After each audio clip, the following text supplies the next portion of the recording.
G'day and welcome to the Ball Boys AFL Fantasy Podcast. Today we're reviewing the first of the multi-buy rounds, going through who went big, who was thirsty, who was quenched, our BOGs and Flogs, and of course our trade targets. Let's go! Hodge has done it from nowhere. Blasting the goal from inside the target. Sheed from the boundary. Dusty.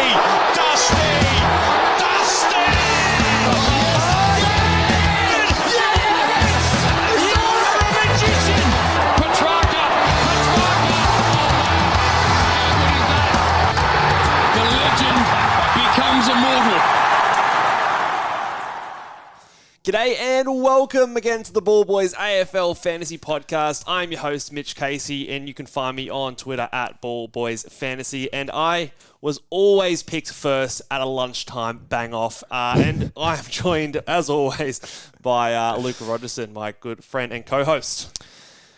That's got nothing to do with fantasy, just big on a bang-off? Just big on a bang-off, mate. Yeah, no, I have heard that about you, mate. And you're big on a bang-off in the top 100 at the moment. You're sitting pretty.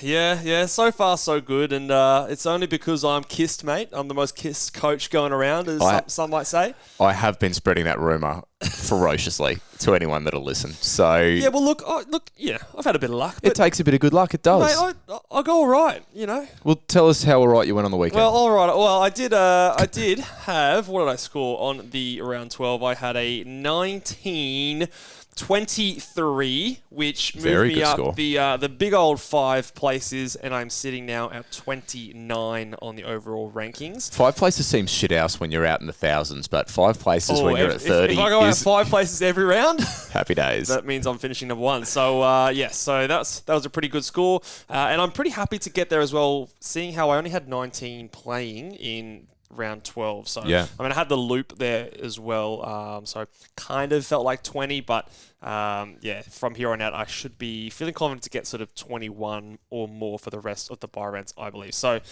fingers crossed. And I also snuck a little bit closer to the number 1 ranked coach. So I am now 224 points behind first, which was 73 points closer than I was last week. At one point in the weekend, you told me that you weren't going to win your Content Creators Cup matchup, but that seemed to turn around on you. It did seem to turn around, and I can't remember who exactly got me over the line. But actually, you know what it was? It was just the weirdness of trying to track the scores in a buy round, and you know, was Jordan Clark a pod? I don't know if he was. I think he might have been the same, but yeah, it was just looking worse off because I think I had fewer players playing than Rids, who was my opponent.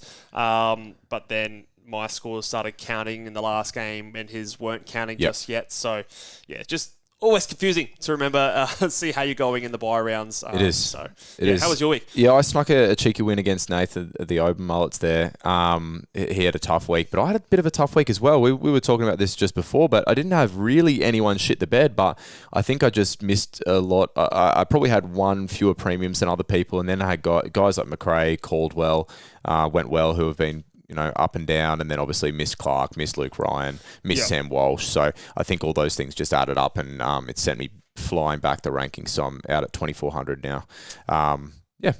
Is what it is. That's the thing about the buy rounds, and this is a lesson for everyone to sort of, I guess, to learn from and to track over these next few weeks as well. Is the great man Selby says that we need to treat these buy rounds like one big buy round, and I kind of agree in part there, because you might be strong on certain buys and I might be strong on other buys. Like, for example, you had a Zorko, I don't have a Zorko. So there's $1 million sitting on your bench for this week.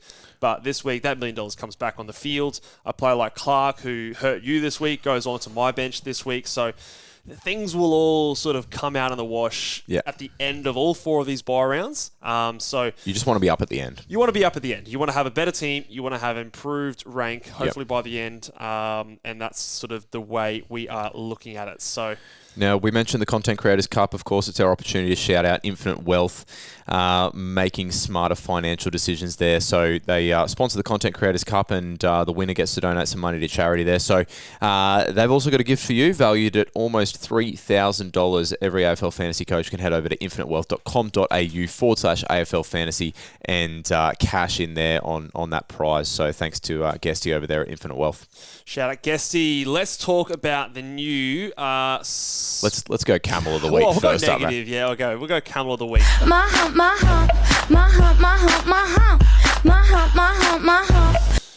Steele, what was that, mate, on the weekend? Yeah. First quarter, he played 95% time on ground and did nothing. This is a Camel of the week, an isolated incident, because over the course of the game, Well, he bounced back, but He did. the damage was done. I don't care. You have 0 points, and not like, crazy. I gave away 3 free kicks and, I got a few stats, but, got myself 0. I want to know if there's ever been anyone that's gone 0 in the first quarter that's gone on to go more than 94 or whatever he did. Well, this is the thing that's What even a more turnaround. frustrating to me. He was my number 1 big boy. He was. And if he was on 90, what did he finish on? 94? 94. At 3-quarter time, you'd be like, oh my God, this is amazing. He's He- going to go good. So he, in that 3-quarters of the game, justified why I had him at number 1. Well, you But can. that first quarter, just what the fuck happened? Like, I think he had a 51-point quarter in the second quarter with 8 tackles or something like that. Where was any of that Yeah. in the first quarter? Like, just have 15 points. There's 110. Yeah, and even, the third quarter wasn't great either, so there's a little bit up and down there from Jack Steele. 94, if you did throw the C on him, you'd be happy, He was but doing cardio, just running laps out there Yeah. in the first quarter. That's A tough absolutely one. astounding. poor bastard that's on the screen now. He was the Camel of the week last week, and because I can't be bothered changing the grab, the Camel of the week has inspired a 150 was it? 159. In from- fact, Luke, that was his largest AFL fantasy score of his career. After being the Camel of the week. So Watch out, Jack Steele. Yeah, let's go, Jack Steele next week. This week he's going huge. Let's go. Talk about a rocket. So who is our sponge of the week? Bro, this Who guy. lives in a pineapple under the sea? SpongeBob SquarePants! Absorbent and yellow and porous is he. SpongeBob SquarePants! That's a long sound grab. Luke Ryan was absorbent and yellow and porous was he, Yeah, especially his hair was very yellow. especially in that fourth quarter. Holy shit.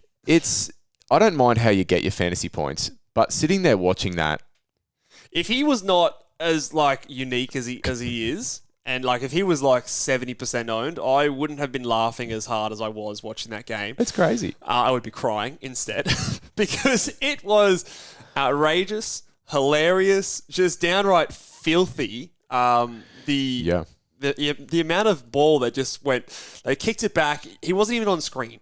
And you just knew. No, you knew it was going to be that's him. It's Yeah, gonna he's be him. waiting, blue boots, yellow hair. Blue boots, yellow hair. And even if it wasn't going to him, you could see him off in the distance. He's about to get one. It was Yeah. 2 kicks away. It's going to make his way to him at some point. And he does that thing where if he's too close to the guy who's marked it, you see him back up. You see him backs up, shuffle backs back up, with his yep. arms out like this, and you just inevitably know it's going to him. So, Sponge of the Week's only been around for 2 weeks. He's gone and back-to-back. He's gone back-to-back, so he could be the Sponge of the Year. Yes. Very quickly if he keeps up that stuff. Now, he won't be the Sponge of the Week next week, because thank the Lord he's on his bye. Yeah, well, he won't be playing. But absorbent and yellow and porous is he. Very porous. Shout out to everyone who has him in their team. And I think he's going to be someone we're going to want at some point because that is absolutely amazing. Let's get more general and hit some BOGs and And Flogs. the winner of the Norm Smith Medal. You're an embarrassment to what you do, mate. You're an embarrassment. Port Adelaide versus Carlton. Bells and I covered this one on our Friday show. Best Yep. on ground. Sam Walsh and his 13 tackles got my week and a few others out there off to a great start. So he is looking like someone who, I think he's the highest averaging midfielder in the game at the moment. Obviously missed the first few weeks, Yeah. but he's the highest averaging mid so far in the game. Handy inclusion. He's had a couple of big ceiling scores He too. has. Now, I've given the flog to Butters here, but some of you who listened last year, we probably should have given it to the bread. The bread. Ciabatta. The ciabatta bread. What's What? going on, mate? Stop tagging our guys. He was a good cash cow for us, and then He's- all of a sudden just... He's a bald bread now. All these guys that we've traded out, whether it be earlier in the season, James Jordan, last season, they're turning taggers. They They're are turning on taggers. us. What's like a bald bread? He's Oh, like no idea. the top of a sourdough at the moment. Right. He's shaved up He's the- top he's because the crust. Well, he's inconvenient. Yeah, is what he was so last he week. clamped down Butters, and he still had, 23, 24 touches, but most of them handballs. Yeah. I think he had 1 mark in the game. So that's a man who's trying to fight through the tag. And look, he fought hard, but yeah, just when you've got someone whose sole purpose is for you to not get any outside cheap ball. Yeah, it's a killer. If that was on Luke Ryan, he'd have 20 points essentially. So that's really sucky. And one we're gonna have to watch. Collingwood and Brisbane, the bog, it's easy one.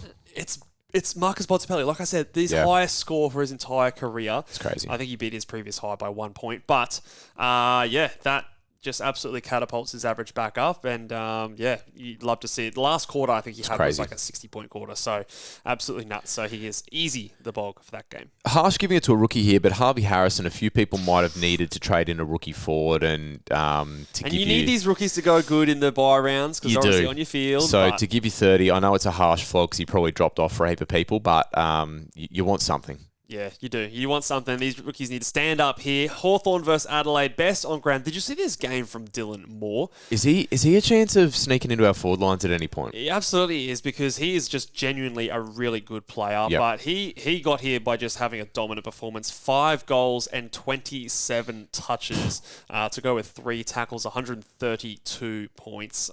Just massive against the Crows who really didn't show up for this game. So he capitalised. Speaking of not showing up, Jordan Dawson. Does he realise he's got 2 feet? Like, mate, even if one's no just good, hop along. Surely you can get some kicks with the other foot. Borrow Tristan Sherry's face, that'll work for you. Like, come on. You can run on any part of your body, mate, but 60 points, not getting it done. This is what I've heard. We'll talk about him. Oh, maybe we won't. But he is someone that, from all reports, I didn't get to watch much of this game, but from all reports, he was moving fine, but just couldn't get anywhere near it. Was flung forward late when the old mate Tex Walker went down with his back injury. So a bit of a shuffle and roll there, which doesn't help. So that's his second 60-point game. Outside of those 2 60s, it's basically been all tons, but you can't keep dropping a 60 every 5 weeks because that just sucks. No. All right, moving on to the West Coast versus St Kilda game. Best on ground. Look, there wasn't too much really to write home about this game, but I'm going to give it to Harley Reid more just for the year he's had. He's been suspended. He's going to challenge it, probably more so to get it down from 2 to 1. His first half was ripper. His first half was awesome. He definitely faded towards the end, but I'm just going to give him best on ground as his swan song for what he's done for us in terms of eagle song. An eagle song, different bird. But yeah, so he gets just a little nod. If he can't win the Rising Star, he can win best on ground. Riley Bonner's the flog here, and normally we'd award him the bog for such a performance, but it's been good for us to see him go sub. He is actually so shit. He is not a good footy player. We do have our rose-coloured glasses on, but owners of Riley Bonner, not what you wanted in the bye rounds. Geelong versus Richmond, who you got? The Bakes, mate. Candlestick maker, Liam Baker. There was a bit of a scare there at one point for people who had him in. He was going down to the rooms. Looks like he may have had a bit of hamstring awareness, hard as a cat's head, mate. But he came back in and just went nuts. And he's just a genuine gun of a player. So good for those who maybe held for a couple of weeks with his corky to give him a bit of reward. I mentioned a couple of other people that fucked me this week. Ollie Dempsey was another one of those guys. Right. For any person that's still got Ollie Dempsey running around in their field. That's kiss, mate. That is kiss. This is the round you want it. 100 from a rookie that you've been holding and hasn't really given you much more than sort of 70 in the past few weeks, and you pop 100 is floggish behaviour when you're not in my team. We didn't touch on it earlier before, but also it reminds me, Jack McRae, that's another fucking kiss on the tip right there. 97 when he'd been stinking it up. So, look, I wouldn't be too stressed if you trade out these guys. They'll probably go back to sucking next week, but yeah, it in a bye round, killer. It's a big one. Melbourne versus Freo, best on ground. We talked about Luke Ryan earlier, but I'm going to give it to the highest scorer from that game, 151. Late update for the scoring as well. Oh my days. Jordan Clark, who he got a lot of cheap ball too. He was definitely very porous as well, but he also gets a lot of impact possessions as well. Bit not as seagully, but he also chips into that as well. So he's gone back to back to back big tons after not having a single ton for the first 8 weeks. So the flog for this game is Melbourne. What I don't understand is if you've horrible performance. Well, if you've got a game plan to start the game where you say, hey, we don't care if Luke Ryan and Jordan Clark get cheap ball back there, we're going to structure up behind the ball, whatever the case is. Once you're down by close to 10 goals at half time, try something different. Do you not go, oh, well, maybe this is not the way to play Fremantle, letting Luke Ryan do whatever the fuck he wants back there. It clearly didn't work, and I think they just had him running side to side. Even though a lot of those switches seemed inconsequential, they actually worked. Well, and the fact is, if you're running basically a beep test from side to side, eventually you get tired, and that's what opens things up. So please do something different, Melbourne. Fuck, we can't let these Freo goes go it was bananas. a perfect storm for that game because, like, Melbourne's weakness, I think, is that kind of game style. We saw something similar from Brisbane several weeks ago where they just chipped the ball around and Melbourne couldn't do anything about it. So they really struggle against those types of teams. The thing that I find interesting from a fantasy perspective about this, and sorry to dive in here, but is so if Freo had a great performance, they'll go back to that. That worked. They're now convinced themselves that this can win, and they're going to, they're not changing anytime soon. Every other team in the comp watched that and said, well, we can't let Freo do that to us. Yeah. So it's going to work both ways. I think there'll be teams that go, nope, Luke Ryan's not having anything. But I think that Freo will go, hey, we're red hot. Still look to do it. And I also think you'll come up against Melbourne. Teams will go, hey, that demolished them. So we might do a similar thing as well. So that was a terrible performance from Melbourne there. Last game of the round, Gold Coast versus Essendon.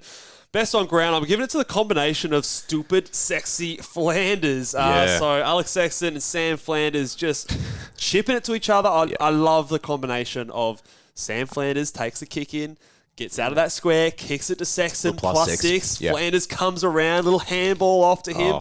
Little chip down the line. It is beautiful to watch. And, I think those two are going to do very well in our fantasy team. Will Powell, he could just stay out of the team. We don't need you, mate. These guys have got it. Yeah, for sure. I like the sound of that. When I traded in Tuke Miller, I had $0 in the bank. It was the trade, one of those ones you get $0 in the bank. Perfect. Okay. And I looked at his stats. I thought, he's had the tackles. He's had the marks. At some point, he's going to put them together. We're going to see a ceiling score. I've seen nothing but low 90s. And he hasn't hurt me, but if it weren't for the last 2 minutes of that game where he essentially kicked the seal, I was just watching the stats. I was looking down the barrel of another 70, and he's made it a 94. But Tuke's first 3 quarters and 17 minutes, that gets the flog for this week. Yeah, it's really strange. And what do you have? Two marks in this game, 3 frees against as well. There was actually in the first quarter, I think it was, there was like 2 or 3 frees where he's gone in tackled. It should have been a +6 and he's +4 and he's gone high or he's held a man, tackled him. The guy's dropped it and he's held on too long and it's holding the man. Those ones that really just sting where it should be. Yeah, it's a 7-point turnaround. So he had a few of those, which is unfortunate. That's not been a good trade, unfortunately. But one more week and he's on his bye, and then I reckon you can give him the flick. All right. We'll see.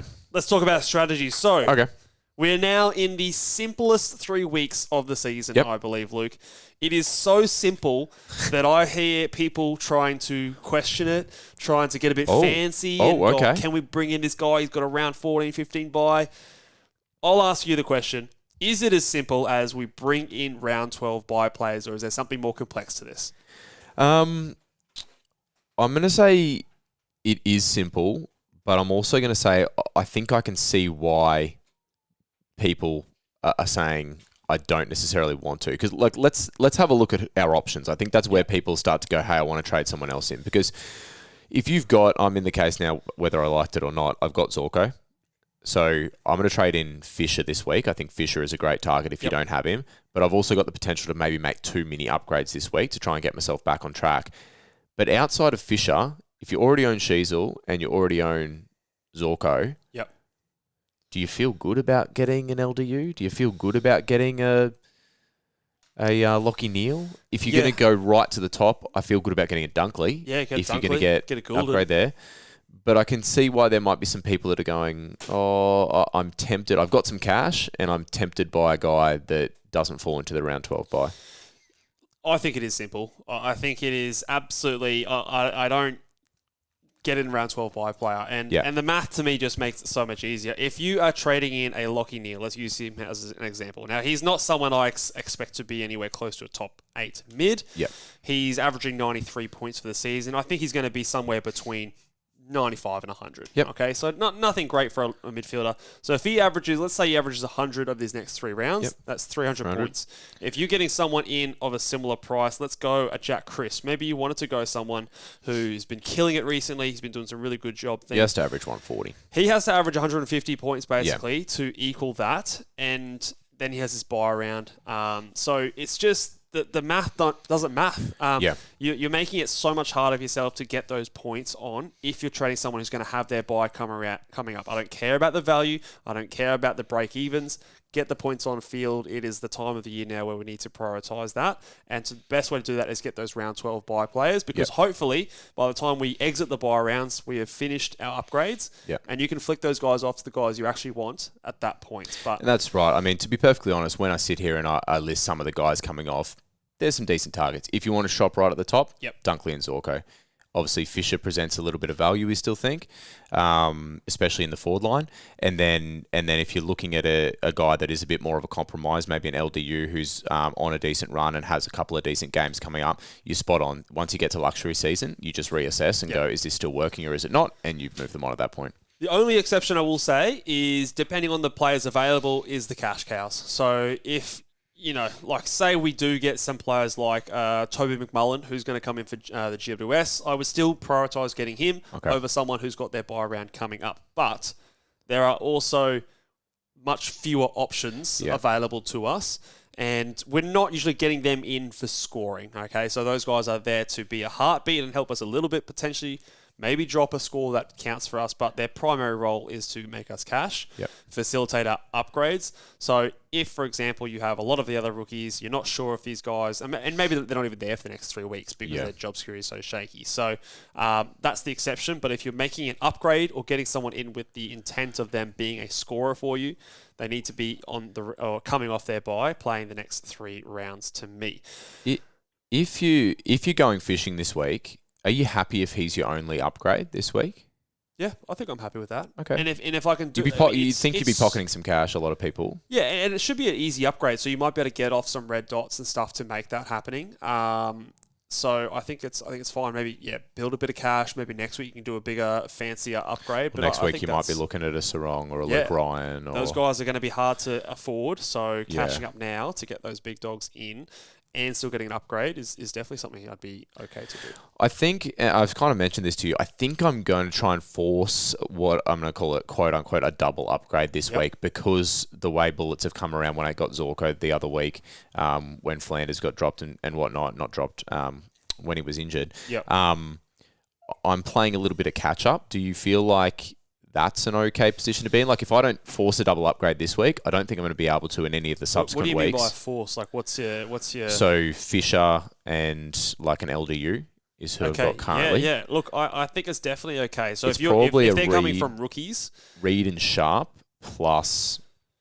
See, Sharp's an interesting like one. a Graham. Because Sharp's someone that we're going to talk about a bit later with the chopping block. Okay, I'll hold my horses then. He's an interesting one because he's scoring so well, and obviously he's on his bye now. But in saying that, you're going to get 3 games of LDU, 2 games of Sharp. So points-wise, LDU in that instance will definitely outscore him. I've jumped the gun probably there, but I want, like, in that lens as well. Yeah. What are we thinking about premium shuffling from here? Now, I think this is very team dependent, but it's often a little bit of a no-no. But I think there's definitely some instances where trading out a player who is either on their buy or has their buy to come to players that have had their buy already, if you're able to also get an upgrade. So say you can get your upgrade done in 2 trades, and then your 3rd trade you've kind of got sitting there spare. Instead of doing like a rookie shuffle, what are your thoughts on doing, like, say, for example, something I'm looking at this week is like a Zach Butters to an Errol Goulden. I don't know if it's going to net me any points on that player, but I'm getting an extra game out of Errol this week that Butters is now missing. How have you forecasted that impacts you in the subsequent weeks? Do you think that you're going to still be able to generate enough cash in subsequent weeks to get the guy you want coming off round 13, 14 and 15? So the only upgrade I need to make from this round, because I'm looking to upgrade Harley Reid, the only upgrade I need to make after this round is Darcy Wilson. Okay. And he's got to go to a Dane Zorko. Yeah. So I need a little bit of cash to make that happen, but I've got a few more expensive rookies that I could cull to facilitate that. You know, players like Sullivan, Freya, Hugo Garcia. I could even look to get off someone like a Clayton Oliver if I wanted to. So I think it's okay. I think I've got enough cash in my bank to make it happen. I feel, just my initial thoughts are, I feel like I'd entertain that if I was in a position like you and a lot of other coaches where you're almost going to have a team full of premiums before you come out of the buys. Yeah. Like, you're going to be looking at your team thinking, if I just bring all these guys back onto the field, it's premium city. So my mentality is a little bit different because I'm playing catch up. I know that I need to just do something a little bit more traditional to get my full team of premiums at the end of the buy. But yeah, I can see why you would entertain that. I think if you are in a position, and some people might be listening out there in that type of position, if you are fairly confident that you're going to exit the buy rounds with no rookies on your field, you've got decent cash generation with some of the rookies that you have brought in, I think that is a good way. Because if you bring in an Errol Goulden this week, he's not going to score more than Butters, or at least not meaningfully more than Butters in the future, but him instead of someone in your best 18 like I don't know, whether it's a Lockie Sullivan or a Camel McAuliffe or one of these other guys, you're making, 50 points on those guys, potentially. So that is definitely something that I think, in terms of just getting that little bit ahead, could definitely work your way. You'd still want your bench to look good in that scenario. You still want your bench to look good, and you don't want it to cost the potential for upgrades in the future weeks. Yes, yeah. But I do still think that, obviously this round, because there's no urgency to sort of trade out a bunch of these guys on their buy round or anything like that, you can really be a bit pickier where you're making your cash. So hopefully you're getting rid of some fattened rookies or, red dots anyway, and that can be a trade that you can facilitate and not ruin your cadence for the next week. Any other strategy that you want to talk? Or? Well, I just wanted to talk again, best 22 players versus the value players. Where do you sit in terms of, so we're going to go through some trade targets later. Yeah. Some of them are right at the top of the price tag. What are your thoughts on paying up and the importance of value at this time of the season? Are you still thinking value is sort of the most important thing, or where are you sitting with that? I'm less so. I feel a little bit more best 22, but I don't want it to be at the expense of just trading in absolute dog shit rookies as well, because I know that if I go straight to the top, like let's say I stretch myself and try and get a Dunkley this week or something, but it means trading in two 200k rookies that aren't even playing. Well, I know that further down the track, even if I have a full team of completed premiums, it's still going to impact me because I might want to go after an extra premium, or I might want to just generate a little bit more cash on top of someone else. And so I think you need your bench to keep going. So I wouldn't go straight to the top at the expense of your bench completely. But I don't mind the idea now of paying up for, you probably want to get Zorko now, but you're paying top dollar. You probably want to try and get a guy like Luke Ryan off the back of his buy, these kind of guys. I agree. I think before I was saying, look, you're not going to go for Zorko, you're not going to go for all these guys who are around the $1 million mark, whereas now I'm saying, yes, you are going for those guys. And if Zorko's the player that you don't have in your forward line, you pay that $1 million. Yeah. If he does his hammy in the first 5 minutes, tough luck, but at least in the best 18 rounds, well, it won't count for you. It sucks you spent that much money, but you only want to get there off your fattened rookie. But we're not advocating for go and start trading. Let's say a Wanganeen Miller or to a Luke Ryan, or or trading a, even a if you had Zach Fisher to a Zorko or something you're looking to get it off a fattened rookie. Yeah, but I would much rather trade in a Josh Dunkley this week than LDU. And even though obviously LDU is more of a value selection, and you're paying an extra 150k, if you can make that work, so would do that? In my situation, would you do that instead of getting Fisher and LDU? No, I would, because obviously you're getting just two. If it's your one upgrade. Yeah, but if you could do that and maybe trade a more expensive player to get Dunkley, if it's a downgrade from someone more expensive and it's not going to affect your best 18, then I would. But if it's the difference when you're doing 1 and 2, doing 2, you're still going to net more points in that situation. So I think that situation is a little bit different. But yeah, if you're just saving cash because you want to maybe get someone the next week, I mean, it depends on maybe who that player is and how important they are to get in. But I don't know if I'd be skimping at this time of the year, because you might just be creating something else for you to do in the back half of the year, where others who go straight to top won't have to worry about that. So I think that is my thoughts there. Ready to put your headband on, mate? Let's chop. Let's chop. Let's I like chop. that. Let's go. Now, this first one's a sad one. Oh.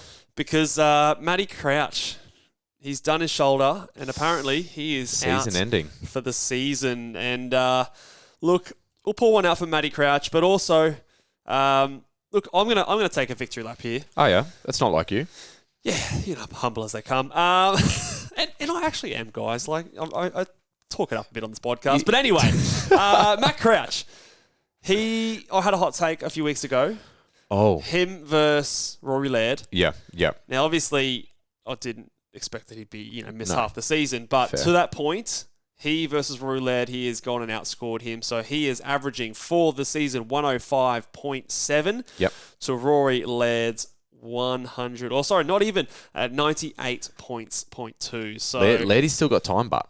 Well, yeah, if he can get that up over 105, maybe good on him. But to this point, while all things were equal, that's been successful. And speaking of spicy takes, did you listen to the podcast and hear my spicy take on the weekend for this past one going? No, what'd you do, mate? Oh, just the wizard over here. 7 players over 100. Oh, yes. No, sorry, I did hear this. Them all, mate. So, That's very impressive. I'm in flying form. What was Bale's spicy take? Do you recall?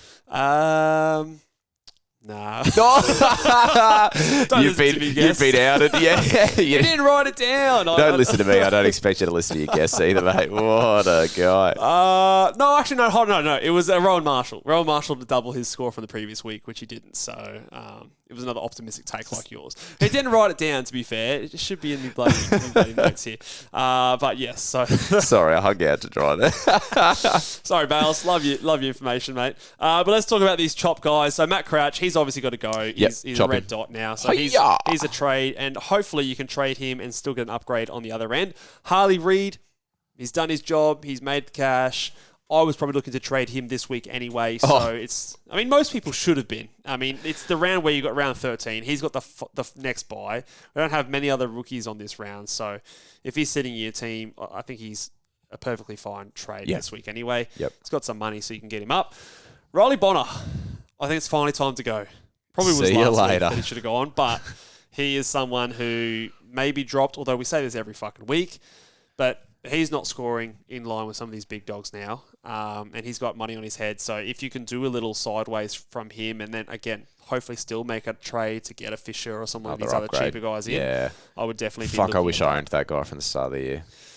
Mate, I'm happy to say that the bonus... It's deflated a little bit. It's gone limp. It's gone flaccid. limp. So there's a thorn in my side for a long part of the season. You watch out, man. I reckon you're going to pop a little blue pill this week and he'll be back, baby. In the Magoos.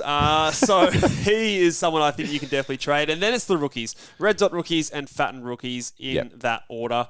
So if you can still make your trade by getting rid of someone who's a red dot, then I say do it. Yep. If you need to get someone who's still playing but has a bit more money on their head, I think that's okay as well. Because hopefully this round with just Freo and Port Adelaide on the bye, we should all have sort of 21 or 22 players playing. So whatever it takes to make the upgrade happen, but still cleaning up the red dots if you can, I think is better than trading fattened rookies.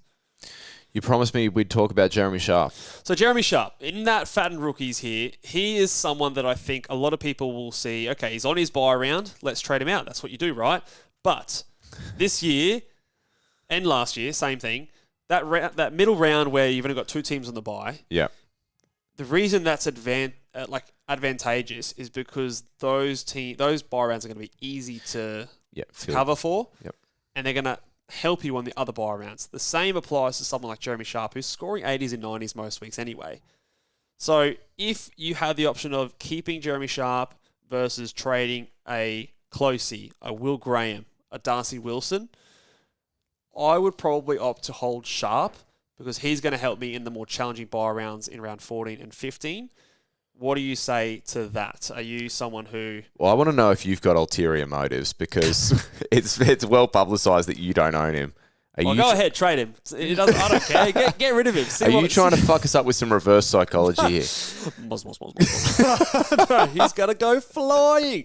I definitely see the justification there. He's doing so well, isn't he? And he's just like, there's every chance he gives you 110s week to week, just the way that wing roll can be and how hard he works. So I think it's exactly that case. It's the one where if you can do what you want to do without shifting him and you can still cover and field, like we want to try and field 22 this week if we possibly can. Then I definitely can see the logic behind that.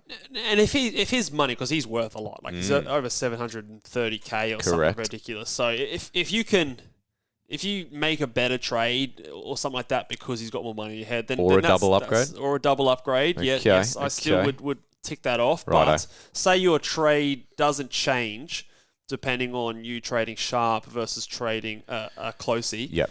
Then I would trade Closey because Sharp's definitely going to help you around 14 and 15. He's definitely going to be someone that will more than likely be in your best 18. Again, another Moz.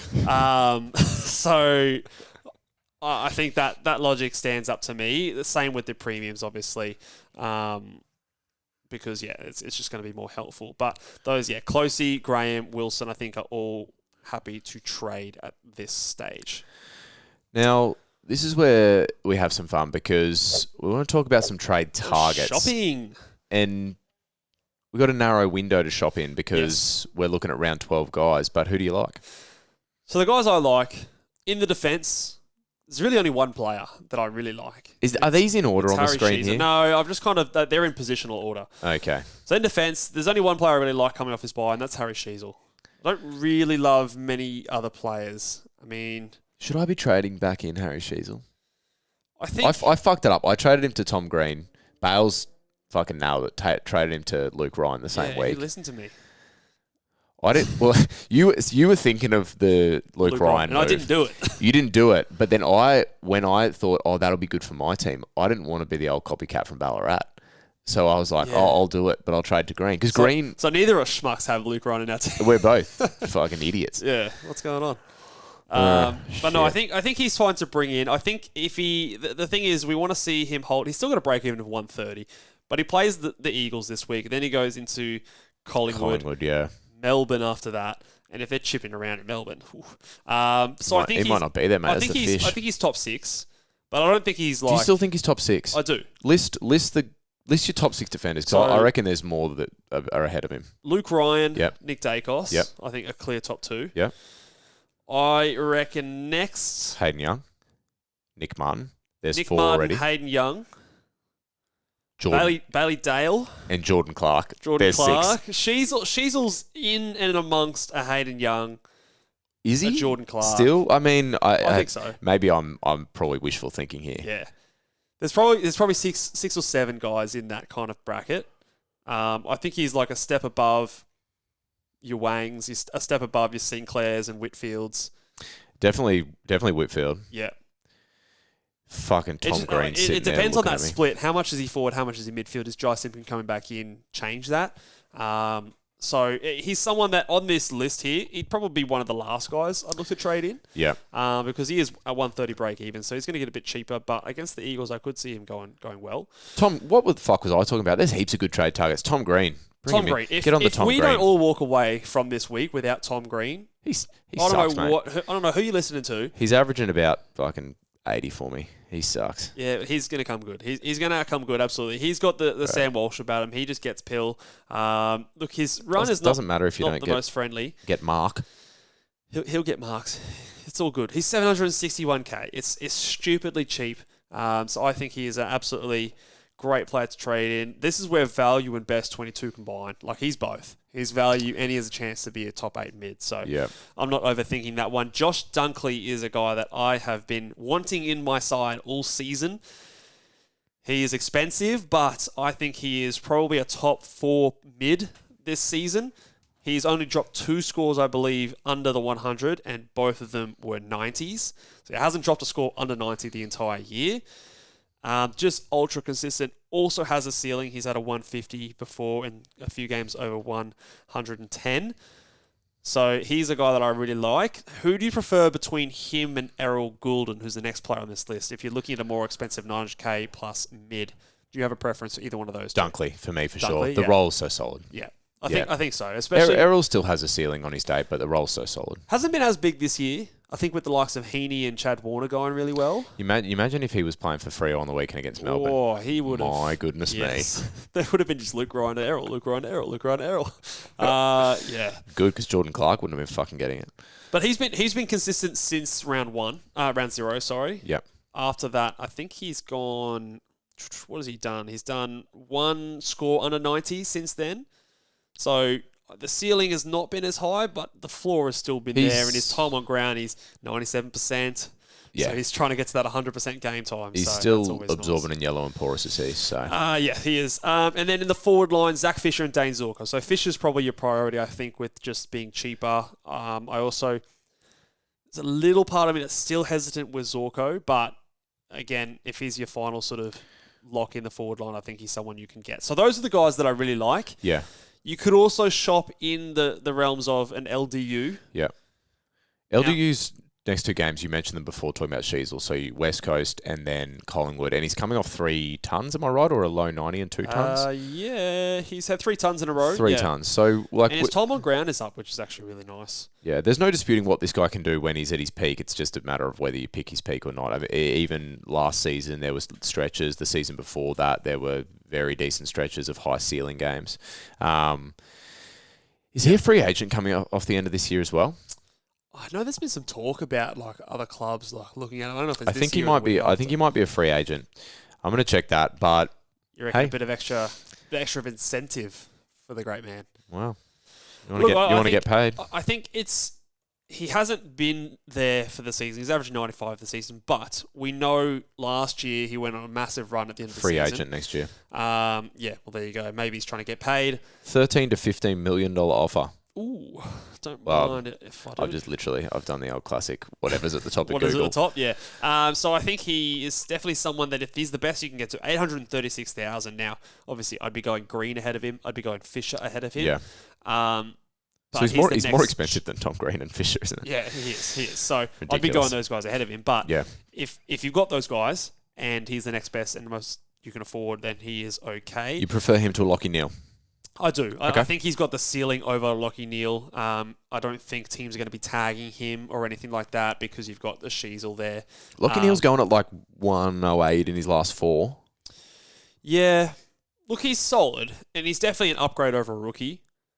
But he's just someone that, I don't know, he hasn't really got the huge ceiling that some of those other guys, in saying that he's got a 137 sitting Yeah.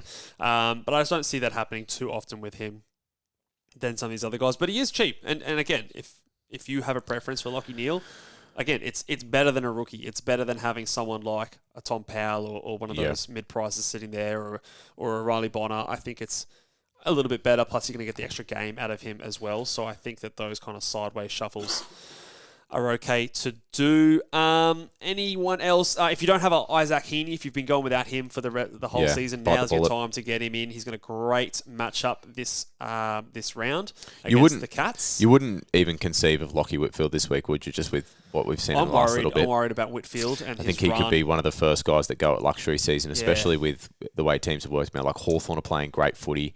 I think if you don't have Whitfield and you trade him in, you're giving away an advantage, I think, when some of the other top teams have had him for the season. He goes Hawthorn, then he goes Port Adelaide, Sydney. James Jordan tagged him last time, which was the start of the demise. Then he goes into Adelaide and Carlton. Like, it doesn't get The better bread's for gonna 5 get him weeks. too, yeah.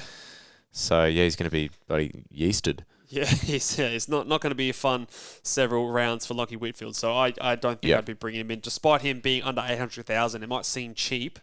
I think that's a bit of a trap. There's there. a blueprint there, isn't there? Yeah, so those are all the guys that I would target. It seems like a limited pool, but there's a lot of good names there. And I don't think no one will be out there with all of them. So there's definitely someone I think we can all target and get into our sites. Now, Those mate, are the upgrades. Yeah, you want to talk some downgrades? Yeah, well, this is the Okay. downgrades. I'm just sort of setting our sights because we'll touch again on this on Friday in our live show when we know some names. But some players to look out for. Some players as well also potentially coming off their round 12 bye. The top 2 guys I've got here are Toby McMullen and Will Dawson. So Toby McMullen's got the negative something break even, and he was the sub, but came on for Cogs. Was it Cogs who did his shoulder? Or someone was subbed out. I think it was Cogs a couple of weeks ago.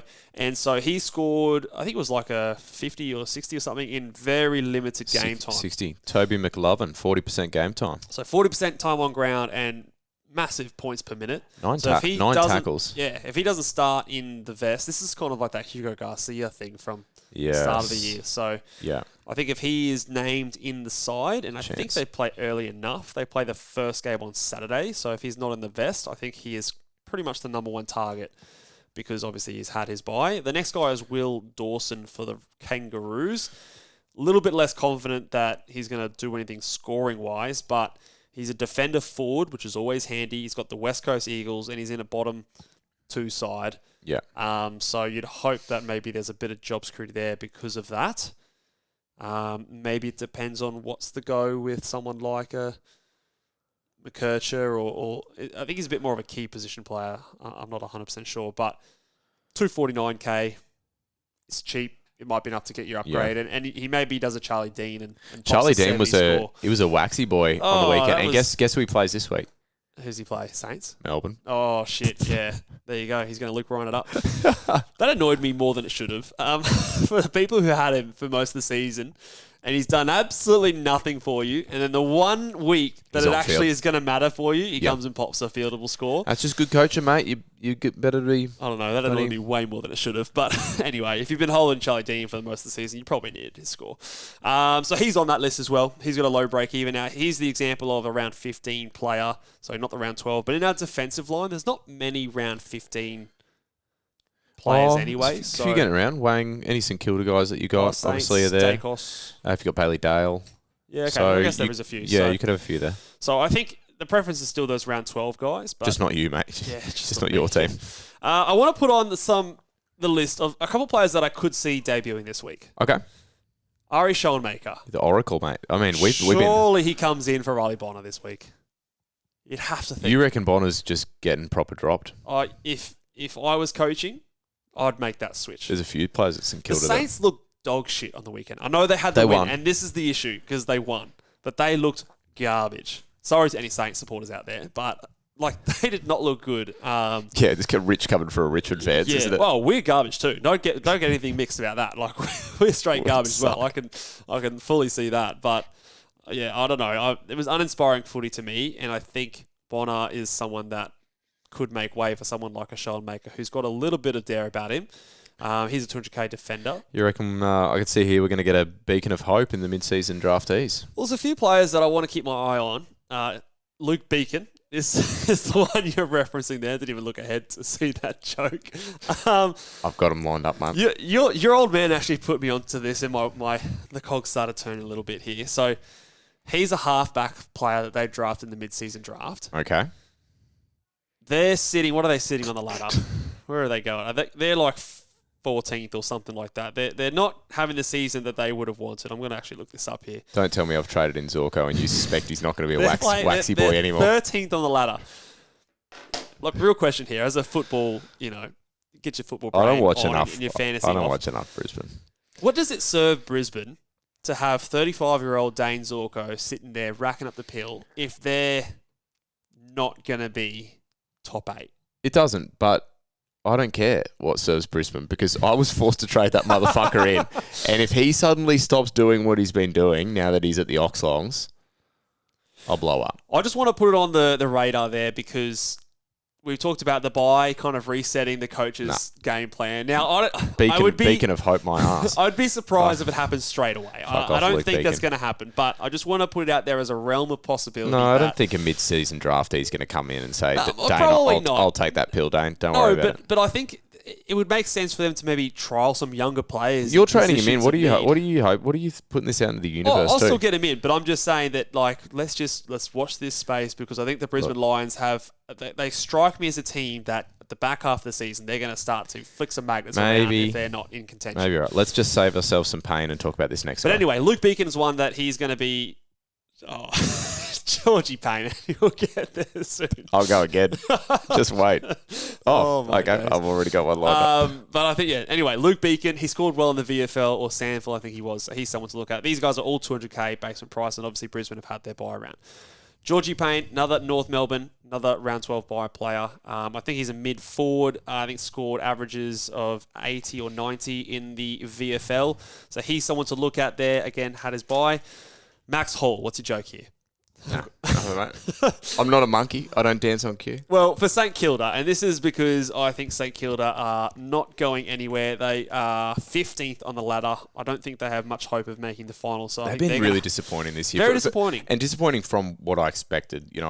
Jeez, I'm spinning Me around. too. Expected him to be good. So Yeah, so I thought they'd be a bit closer up to the top 8. So they need to start to play a bit more of their younger players. So look for him to get into the game and maximise his potential. And Richmond. yeah, well, I mean, you could just about throw a jumper on and get a game, I reckon, at the minute. Yeah, so he's going to... If you've got an intact ACL, you're a chance at Richmond. Well, apparently they're looking to rest 3 players this week, which I don't know how we're looking to do that. I predicted... I told you this, and I told Ellie and I have been talking about this, but there's no way Dusty was ever playing his 300th game in Adelaide. That was never going to happen. That's gross. He's going to always play his 300th game the next week at the MCG. Fuck yeah. And I hope Richmond fans turn out for it too. Oh, we bloody I'm not to the point of getting a flight, but I hope Richmond fans that are there. We'll turn on every TV. How about that? Yeah. But so I think Jacob Blight has every chance to step in. I think he had 20 touches and 8 disposals. 8 marks on the weekend as a bit more of a third tall defender. But yeah, Richmond just need the body, so it would not surprise me if he rocks up as a 200k defender. So a few rookies I think will maybe put their hands up this week. Prioritise those round 12 guys. But if it's the difference between you getting the trades you want or, the other guys don't show their hands up, then I am okay with going those some cheaper guys that maybe have a bit more job security there. Anyone else you want to discuss in terms of the cheapy guys there? No, not in particular. We're going to wrap it up in a second, but your initial trades so far, what are you thinking? So my initial trades are the 2 that I'm pretty set in. At the moment, I'm doing Blake Howes to Will Dawson, so I need a defender. Okay. So Will Dawson coming off his round 12 by 249k. That gives me enough to go Harley Reid to Fisher. I've got about 40k left over. And so at the moment, I'm doing Zach Butters to Errol Goulden. Which cost me 30k, gives me about 10k left over. So it's purely a points during the bye rounds. This is purely just to get an extra player on. Yep. And at what point during the buys now will you have a completed season if there's no bullets? Well, a completed team, sorry. This is the thing that I'm forecasting. I'm thinking I might be looking to get rid of a Clayton Oliver next week. Okay. And forgo upgrading my final rookie, which is Darcy Wilson, until his buy round in round 15. More so because I want to get in Zorko. Yeah. I think I'm going to need a bit more money to do that. So Green to Zorko is a trade I want to make. And then next week I can do Wilson. Green to Zorko? So Oliver to Zorko. Yeah. And then the next week I can do Darcy Wilson to a midfielder, which might be a Zach Merritt coming off his buy, and he's going to be a bit cheaper. Maybe it's a Connor Rosie, who's going to be also super cheap. So I'm pretty confident I'll be able to get that trade done in round 15 because there are a few cheap options there. So it'll be round 15 that I've got all my rookies off the field. This is something... So coming off round 15, we don't have 3 trades. No, we've got 2 trades going into round 16. Oh, we do? Yes. Okay, yeah. So you will have those moves there to fix up before your buy round's over. So I think that's okay. And in my situation, like I'm delaying getting my final rookie off field because I'll be trading out a buy player. We definitely have 3 trades going into round 16. No, 2 trades going to round 16. Yeah, Did 2 I say trades. 3? You said 3. Yeah, that's what confused me. So cut that one. It's 2 trades. Yeah. Well, so that's what I'm trying to think is there's targets that you want to, expensive targets that you want to target coming off round 15. So you're in a position where you're going to be full up before then. But should people be considering That'll be luxury trades? But people who might not be, who are still trying to get that last upgrade or whatever, if you want it to be somebody that's expensive that you don't already own, you've only got the 2 trades to do it then, coming off that buy. So maybe that can look to be a cheaper guy instead and get the expensive guy during the buys. But what if the expensive guy you want has a round 15 buy? Do you just pocket a little bit of cash going into that one to just make sure that you get that more expensive guy coming off his round 15 buy? It might do, yeah. I mean, if you're dead set on getting a guy, then that's the case. I would be trying to prioritise just getting those rookies off field, and then it might be that luxury trade to get the more expensive player. That's a little bit less of a jump to get there. Okay. But that's going to come down to that old saying of team dependence. So those are sort of my trades. But I'm not sure if I'm dead set on that Zach Butters, Errol Goulden move. I'll have to sort of forecast, do a bit of calculations to see if that fucks my trades up for the following week. But what are you looking to do at this stage? So initial thoughts, like I said, Fisher and LDU potentially there. But I'll have to have a play around with Melbourne guy. Well, I've traded them all out, so now they're all come back in. But I'll have to work out, if I can even potentially go further up, depending on what rookies I trade out or how that looks. But at the moment, guys that are in the gun, Closey, Graham, Sharp, obviously Harley Reid, And then a host of guys, Garcias, your Lazaros, if I can work on getting them out as well. Yep. Yeah, absolutely. So that's I think those are good trades. And if you can get the double upgrade, I think that's definitely something you should explore because all the points count and all the points matter. So let us know down in the comment section, guys, what are you doing for your trades this weekend? And make sure while you're there, hit that big old thumbs up button and the subscribe button. Help us get to we're closing in on 3,000 subscribers on YouTube. So help us get there. And also, if you're listening over That's a lot of people, eh? If 3,000 people were sitting in front of us right now, I'd be nervous. Be a little nugget on the seat, I reckon. Yeah. So help us get more nervous each week. So also, if you listen on podcast, give us a 5-star rating and review over on Spotify or Apple Podcasts, wherever you listen to us. And ask me on q.com.au/Ball Boys to get your questions in. Get them in, and I'll send them through to your inbox. We'll see you guys on Friday talking big boys. Laters. Bye.